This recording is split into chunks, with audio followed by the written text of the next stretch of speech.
Bonjour et bienvenue sur l'espace dédié au site mécaniqueuniverselle.net sur lequel j'essaie d'expliquer que l'humanité évolue progressivement vers son ultime perfection, la, la paix universelle, un fonctionnement universel en somme, à travers les, les organismes que nous avons déjà imaginés au XXe siècle, pour la première fois dans l'histoire de l'évolution de l'humanité. On peut expliquer l'évolution de l'humanité entre le moment où nous nous sommes séparés des lois de la nature, car nous étions des primates naturels, nous nous sommes distingués de nos frères, de nos cousins primates naturels pour devenir des hommes culturels, des hommes qui obéissent aux lois de la culture. Et depuis, nous avons passé tout un tas d'étapes de progression. Il a fallu découvrir, utiliser les outils, les pierres taillées, etc., maîtriser le feu, se répandre, aller s'adapter un petit peu à tous les environnements sur cette planète, développer l'agriculture plus tard, s'assembler de plus en plus vers s'agglomérer, commencer à s'agglomérer des tribus d'abord disparates ou des clans disparates, puis former des tribus, puis des tribus qui se réunissent former des cités, puis les cités qui se réunissent former les pays, les nations, et ce que nous commençons à connaître, c'est-à-dire le concert des nations d'abord, l'assemblage de plusieurs nations au sein d'un continent. Par exemple, la communauté européenne, c'est un assemblage plus haut, etc. On retrouve ça sur le continent américain, sur le continent africain, sur le continent asiatique, etc. Sur le continent océanien. Et donc, ces assemblages progressifs nous donnent à penser logiquement que la prochaine étape, c'est l'assemblage universel, c'est l'humanité qui se rassemble, qui finit enfin de se rassembler au sein d'une même identité et selon avec la conscience d'appartenir à un seul groupe, l'humanité. Et d'ailleurs, cette idée d'humanité ne cesse d'augmenter, de prendre du poids dans l'humanité. C'est ce que démontre d'ailleurs cet ouvrage de René Jean Dupuy. C'est pourquoi je m'appuie sur cet ouvrage que j'ai découvert et qui me paraît une mine d'or pour ce que je veux démontrer de façon rationnelle. Voilà, ma théorie, elle date des années 2000. Cet ouvrage a été publié en 1991. Je viens de le découvrir. Et voilà, donc à cette époque, l'idée d'une finalité universelle, me semble-t-il, parce que je n'ai pas tout lu, je le découvre en même temps que je le lis sur ces vidéos. J'en suis à la page 193, voilà, on en sera là, 195. Et donc, c'est l'idée d'un fonctionnement tout à fait universel, ou l'idée d'atteindre cet état d'ultime perfection. Parce que quand je dis ultime perfection, c'est pas pour rien. C'est parce que l'humanité, selon moi, est toujours parfaite au présent, tout en étant perfectible. C'est ça qui est extraordinaire. C'est qu'elle peut pas être autre chose que ce qu'elle est. Elle peut pas être plus en avance que ce qu'elle est, puisque c'est son évolution qui l'a conduit où nous en sommes. Elle en est là. On pourrait la croire imparfaite. Elle l'est sous une certaine forme. Si on ne comprend pas qu'il faut qu'elle passe par le point où elle en est aujourd'hui pour pour atteindre sa perfection, elle est obligée de passer par ces étapes, toutes les étapes qu'elle a passées, justement, et qu'on pourrait juger imparfaites, qui sont parfaites en réalité au présent, tout en étant perfectibles.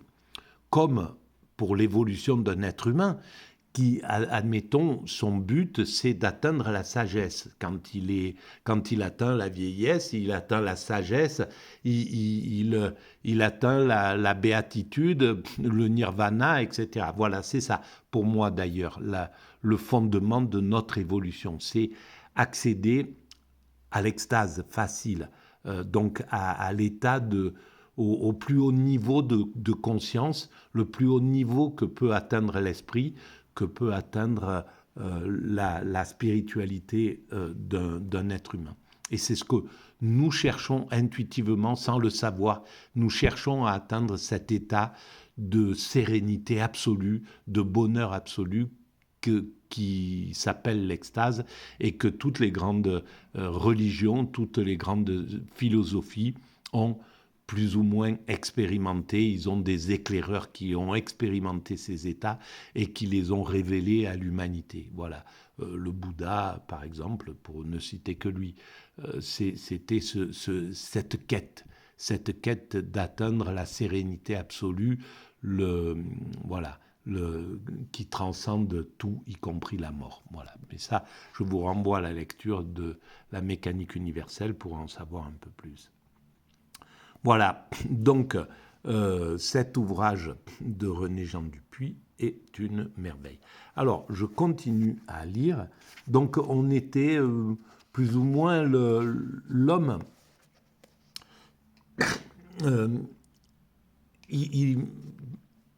Depuis longtemps, il rêve, en somme, de cette union totale de l'humanité pour dépasser les antagonismes, parce qu'en fait, c'est ça le but, le fait de fonctionner universellement, et en plus, ce que moi je rajoute sur la mécanique universelle, c'est que le moment où on prendra conscience de notre but, de notre sens, l'antagonisme, l'évolution par antagonisme s'effacera d'office, parce que l'ensemble humain dira, bon ben voilà, c'est notre but, on va le faire sans, éventuellement avec des compétitions douces et respectueuses, comme à travers les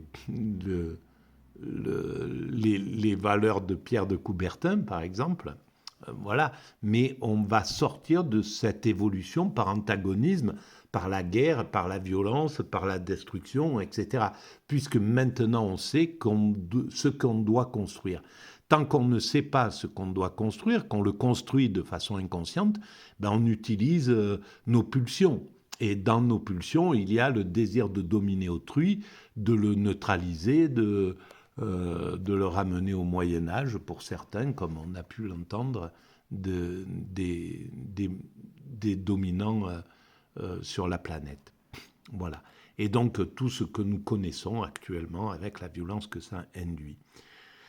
Et donc, voilà. Alors là, on voit René Jean Dupuy qui est un juriste en droit international, qui a siégé à La Haye, etc., qui est vraiment au fait de toutes les lois qui sont arrivées à travers l'ONU, à travers les organismes universels, démontre que donc ce concept d'humanité émerge progressivement dans l'humanité, justement. Et c'est ce qu'on voit maintenant, évidemment. Ça émerge dans la conscience des nations. Notre chef d'État, quand les chefs d'État maintenant, ils font référence à l'humanité pour des tas de raisons, et y compris par exemple pour la pollution, les risques climatiques, etc., etc. Donc maintenant, l'idée d'humanité est totalement inclue dans la conscience des États, des nations. ce qui n'était pas le cas il y a 200 ans, ou il y a 100 ans, ou il y a 400 ans en arrière. Voilà. Donc on voit bien que même le pire, et le pire sert à l'évolution vers la perfection. C'est ça qui est extraordinaire, et c'est ce que je démontre clairement sur le site mécaniqueuniverselle.net. Et donc, par exemple, le virus, il a un travail actif euh, pour notre unification. Les problèmes climatiques sont un des moteurs de notre unification. On ne peut pas faire abstraction du fait que ça doit se gérer planétairement, les choses, et pas nationalement, quoi. On ne peut plus rester sur l'enfermement national, en somme. Et ceux qui essayent d'y résister, de dire America's First ou je ne sais pas, on voit bien que c'est de moins en moins possible, quoi. Hein. On peut pas, la Terre, l'humanité ne laissera plus un groupe user toutes polluer la planète 50 fois plus que les autres. C'est fini. C'est pas quelque chose qui sera viable éternellement. Donc, et surtout que nous avons maintenant créé ces Nations Unies où l'ensemble des nations peut s'unifier pour conspuer une autre. Voilà. Donc, je commence à lire, je découvre et je commente éventuellement. L'humanité victime, l'humanité et les hommes. Au sortir d'un siècle de massacres, alors il faut bien resituer que cet ouvrage, il le publie en 91. D'un siècle de massacres et de déportations, c'est pour un État se donner un label universel que de prétendre honorer les droits de l'homme. Voilà, c'est clair que là, on ne pouvait plus, à la sortie de 39-45 et des horreurs qui s'y sont passées, l'humanité ne pouvait plus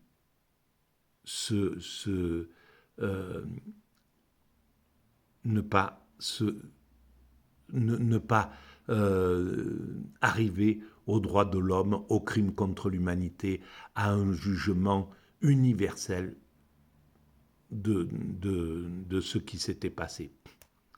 Dans l'imaginaire des peuples, ils s'établissent en une religion dont, à défaut d'en respecter toujours les dogmes, on célèbre ostensiblement le culte.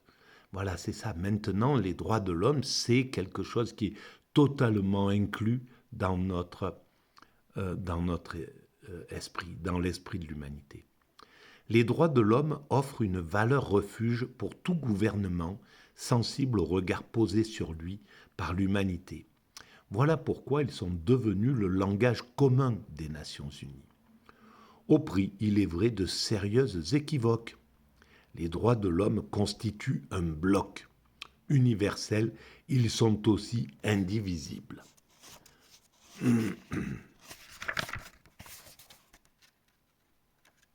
Pardon. Tous les hommes. Dès lors que la déclaration votée en 1948 par les Nations Unies a reçu la qualification d'universelle, devrait être évacué le problème de savoir si la philosophie qui les sous-tend se rattache à un système socio-culturel déterminé.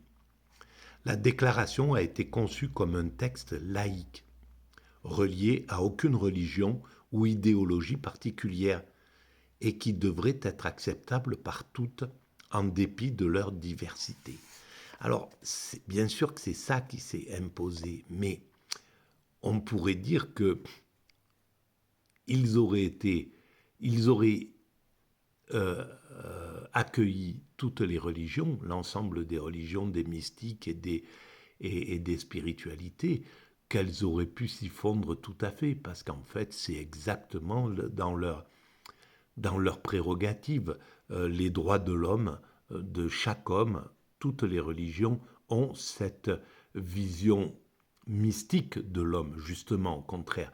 Pour toutes les grandes religions, l'homme appartient à Dieu. L'humain est d'essence divine. Et donc, il est relié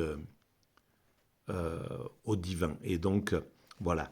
Alors, je découvre en même temps que je lis, hein, sans doute qu'il y pense, je pense. Il s'agit en effet, comme J. Maritain l'avait remarqué à l'époque, non de s'accorder sur une spéculation, mais d'observer des comportements qui respectent les hommes dans leur identité respective et leur commune dignité. Pour les voix prophétiques qui les annonçaient depuis le XVIIIe siècle, proclamer les droits de l'homme, c'était parler pour tous. Voilà, déjà, ils existaient en 1800, à la Révolution française, à partir de la Révolution française. Mais ils ont été, il leur a fallu pratiquement 200 ans pardon, pour devenir efficaces. Proclamer les droits de l'homme, c'était parler pour tous. L'universalité des droits de l'homme est aujourd'hui contestée. Alors pourquoi ? Au nom de leurs valeurs traditionnelles, base de leur personnalité, certains récusent des maximes que l'Europe, dans son expansionnisme, aurait projetées sur eux. Sans doute, tous ne considèrent-ils pas les droits de l'homme comme leur état inopposable, et ceux-là même qui en écartent l'application n'ont-ils pas tous une position aussi radicale ? Voilà pourquoi on aurait dû associer, disons qu'on aurait dû, on ne peut pas le dire comme ça. Si ça ne s'est pas fait comme ça, c'est que c'est comme ça que ça devait se faire. L'humanité ne se trompe pas dans son évolution, même si on a l'impression que c'est une erreur. En réalité, c'est comme les erreurs de chaque humain. Moi, je suis constitué de toutes les erreurs qui m'ont faites. On est tous le résultat de toutes nos erreurs. Et on ne peut pas, même le plus saint de tous, d'ailleurs, voilà, un Gandhi, c'est le résultat de toutes ces erreurs. Bouddha, c'est le résultat de toutes ces erreurs, etc. Donc, on aurait dû, pour reprendre ce terme, on aurait dû associer l'ensemble des spiritualités, mais de toute la spiritualité tribale, la spiritualité, les grandes spiritualités, etc., etc., de manière à fédérer l'ensemble humain, que ça ne soit pas quelque chose qui vienne uniquement de l'Occident. Évidemment que c'est naturellement contesté, même si le fond, il est là. Les droits de l'homme sont... et le droit de tous les humains, de chaque être humain sur cette planète est inaliénable, etc. Tout ce qu'on a imaginé. Mais le fait que ça soit émis par l'Occident, évidemment, fait que notre narcissisme a fait que oui, on a protégé les droits de l'homme occidentaux, plus ou moins. On ne s'est pas tellement soucié des droits de l'homme en Inde pour bousculer le système, par exemple, des castes à partir des années 40 ou 50. Voilà. Ça a limité ce genre de choses. On ne s'est pas attaqué, l'Occident, le monde en fait, l'ONU ne s'est pas attaqué avec vigueur aux dictateurs qui imposaient la terreur à leur peuple en Afrique ou en Amérique latine, etc. Donc on voit bien que il faut trouver quelque chose qui éclaire chaque être humain qui appartiennent à cette planète, de l'Inuit à l'Américain, du Guarani dans la forêt du Brésil aux Belges ou quelqu'un d'autre comme ça. Voilà, en tout cas, tout le monde.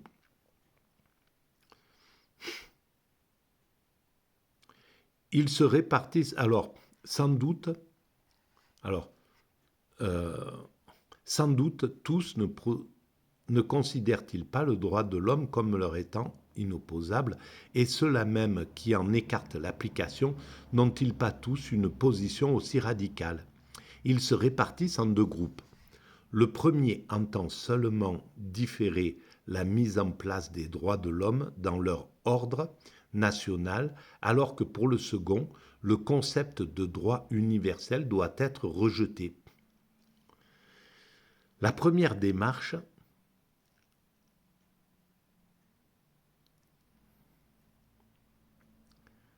est bien connue.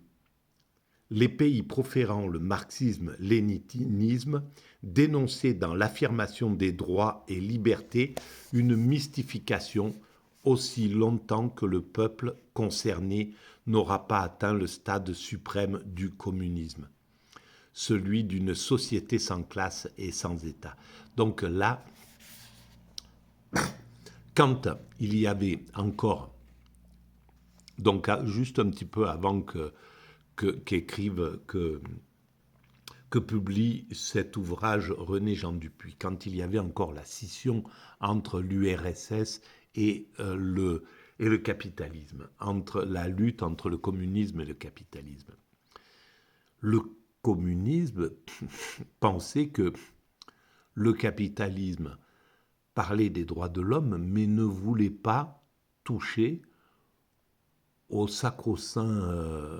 à la sacro-sainte liberté de pouvoir s'affirmer aux dépens d'autrui, de pouvoir être milliardaire quand quelqu'un est dans la rue. Bref, de ce désir d'égalité que l'URSS essayait d'imposer à partir de sa théorie marxiste communiste, voilà, qui préconisait la fin de la lutte de classe, qui fait que l'homme ne doit pas être esclave d'une manière ou d'une autre, que ça soit d'un planteur de coton en 1700 et quelques, ou d'un capitalisme qui lui bouffe toute son existence derrière une chaîne de montage. Voilà. En fait, c'était ça qui était proposé, qui était mis en doute par le monde communiste. Dans ces conditions, l'application des droits et libertés énoncés dans les constitutions de ces pays devait être subordonnée à la construction du communisme. Depuis 3 années environ, cette argumentation est abandonnée par des autorités qui l'ont soutenue pendant 70 ans en Union soviétique et diffusée depuis 1945 dans les démocraties populaires. Voilà. Là, on était à l'époque de Gorbatchev.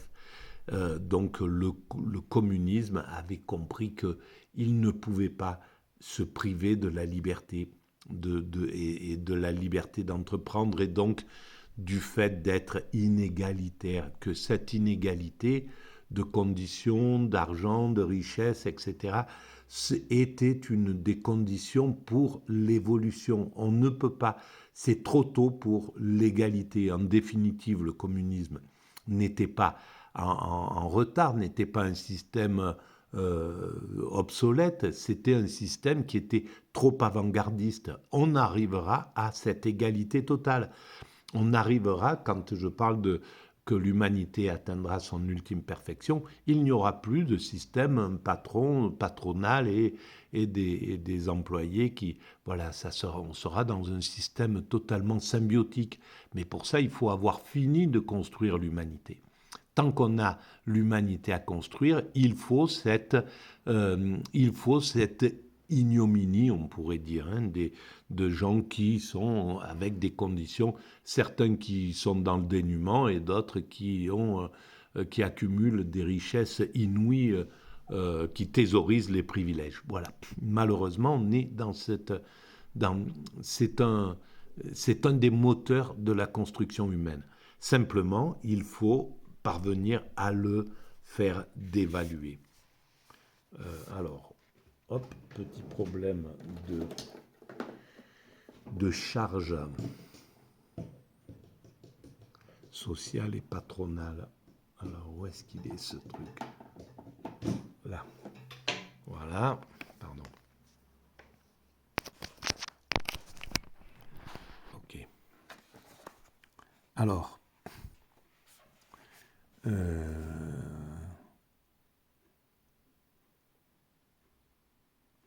voilà. L'écroulement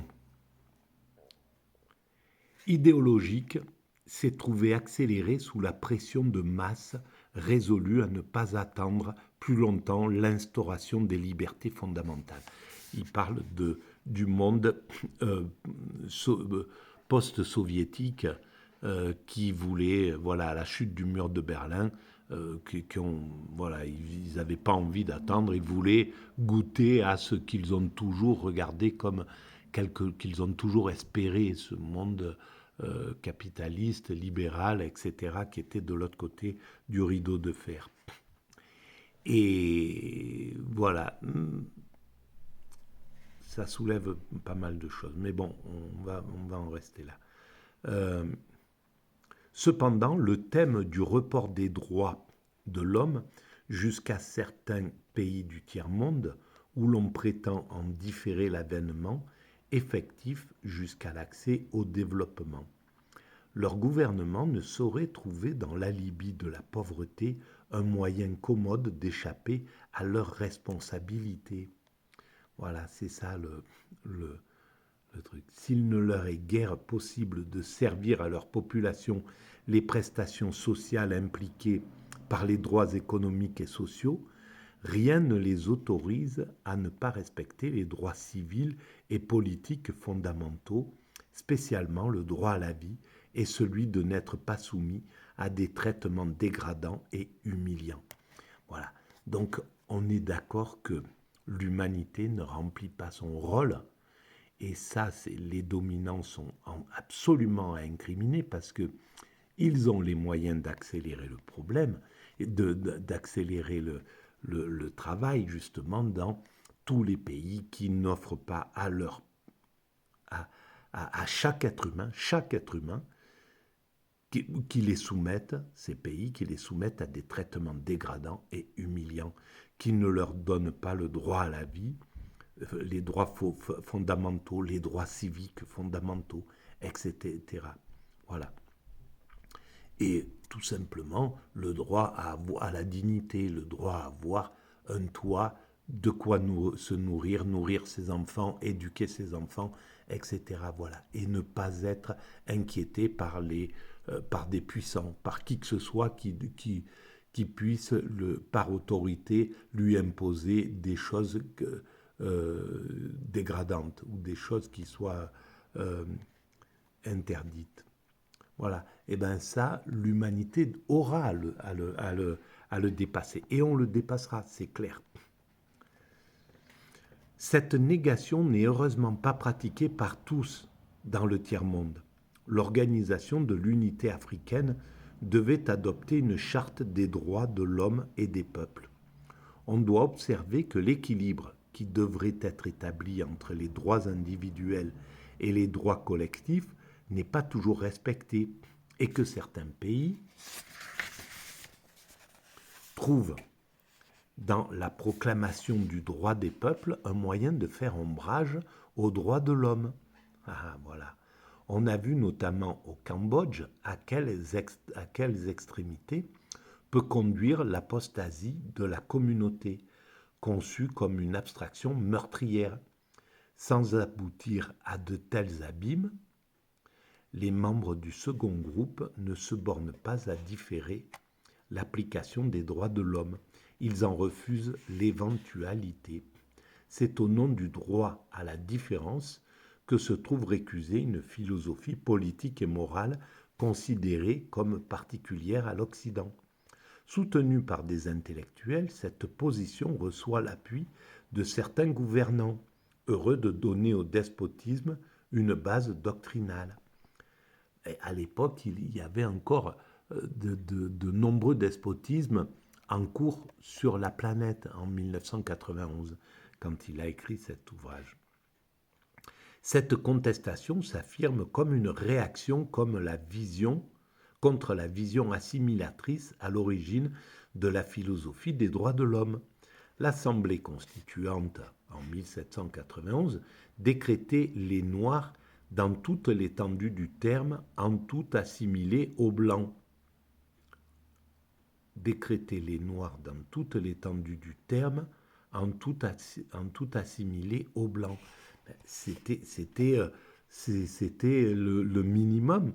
Et voilà, mais quand même, c'est vrai que c'était novateur en 1791, il faut le reconnaître. C'était quelque chose. Voilà, si l'humanité avait embrayé le pas directement, correctement derrière cela, malheureusement, il y a eu des régressions, des retours à l'ordre, des retours à l'esclavage, etc. Mais c'était une façon de lutter contre l'esclavage. On reproche à cette démarche de retenir un modèle d'homme abstrait qui, en réalité, serait occidental. Oui, c'est ça. C'est-à-dire, c'est clair que je viens de prendre conscience de ça. C'est vrai qu'on est vite abusé, en fait, par les termes. Il faut... On assimile... Le noir devait être assimilé au blanc. Mais... Et pourquoi pas le blanc assimilé au noir? Voilà, c'est ça. Pourquoi ça ne serait pas l'inverse? Heureusement, on passe à un autre degré maintenant. On est arrivé à un autre degré, mais d'unification, de respect mutuel qui ne s'intéresse plus à cette dimension de couleur des êtres humains. Il pourrait paraître inattendu de voir que des hommes qui se réclament d'idéaux révolutionnaires se livrent à une critique du caractère abstrait de l'homme, des déclarations qui rappellent celles proférées par les tenants de la contre-révolution, Edmund Burke et Joseph de Maistre. S'en étonner serait oublier qu'eux aussi avaient pour objectif de faire prévaloir la situation particulière sur l'universel. Par ailleurs, l'Europe elle-même a fourni indirectement à ce mouvement contestataire des arguments en affirmant le relativisme culturel. Bon, je suis obligé d'arrêter là pour l'instant. Voilà, ça ne doit pas être très agréable, cette façon de lire, mais je respire très mal. Voilà, et mon esprit est totalement englué, embrumé à cause du manque d'oxygène. Voilà. À très bientôt. On va continuer quand même tout ça. Merci de votre écoute. Et n'oubliez pas, si vous appréciez ces propos atypiques, de mettre des avis, de vous abonner et de diffuser l'espace. Ça améliore la visibilité.